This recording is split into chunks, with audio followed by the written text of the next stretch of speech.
Everyone, আসসালামু আলাইকুম। সবাই কেমন আছেন? আশা করি সবাই ভালো আছেন। তো আজকে আরেকটা ভিডিও নিয়ে আপনাদের মাঝে হাজির হলাম। তো দেখেন, এদিকে আম্মু সেমাই বানাইছে, তারপর বানাইছে চা। তো এগুলো খাচ্ছি আমরা। তো খাওয়ার পর নিব রান্নার প্রস্তুতি। দেখুন, এখন সেমাইটা আগে খেয়ে নিচ্ছি, সকালের নাস্তা।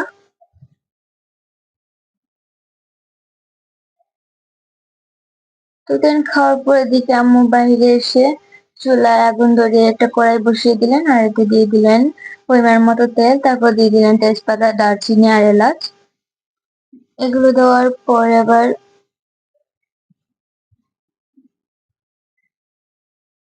এবার দিয়ে দিলেন অল্প রসুন বাটা, তারপর কিছু সময় নাড়াচাড়া করে দিলেন। তো দেখতেই পাচ্ছেন আম্মু এবার দিয়ে দিলেন কিছু পেঁয়াজ। পেঁয়াজ দেওয়ার পর এবার এগুলিকে আরো ভালো কিছু সময় মিক্স করে নিলেন। তো দেখতেই পাচ্ছেন আম্মু কিছু সময় নাড়াচাড়া করার পর দিয়ে দিলেন আদা বাটা। তো 1 চামচ আদা বাটা দেওয়ার পর কিছু সময় সবকিছু একসাথে নাড়াচাড়া করে নিলেন। তো নাড়াচাড়া করা হয়ে গেলে অন্যদিকে আম্মু একটা বাটিতে লবণ, মরিচের গুঁড়া, হলুদ আর ধনিয়ার গুঁড়া একসাথে নিয়ে ঢেলে দিলেন।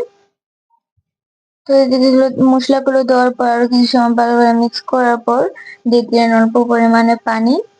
পানিগুলো দেওয়ার পর মশলাগুলো আবার কষিয়ে নিলেন। তো মশলাগুলো কষিয়ে এসেছে, এবার দিয়ে দিলেন মুরগির মাংস।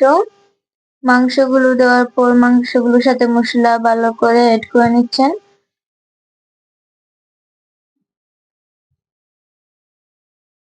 তো মশলাগুলোর সাথে মাংস মিক্স করা হয়ে গেছে। এবার কিছু সময় রাখার পর দেখেন, তো এবার আম্মু কিছু সময় ডেকে রেখেছিলেন, এবার ঢাকনাটা তোলার পর দেখেন আমাদের মাংস অনেকটা হয়ে এসেছে রান্না। দেন কিছু সময় নাড়ার পর আম্মু আর কিছু সময় ডেকে রেখে দিলেন। তো এবার তুলে দেখুন, আর ঢাকনাটা তোলার পর আম্মু আর কিছু সময় নেড়ে ছেড়ে দিলেন।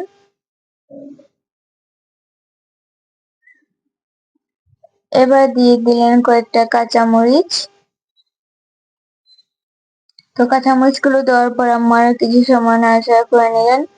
দেন এবার দিয়ে দিলেন পরিমাণ মতো পানি।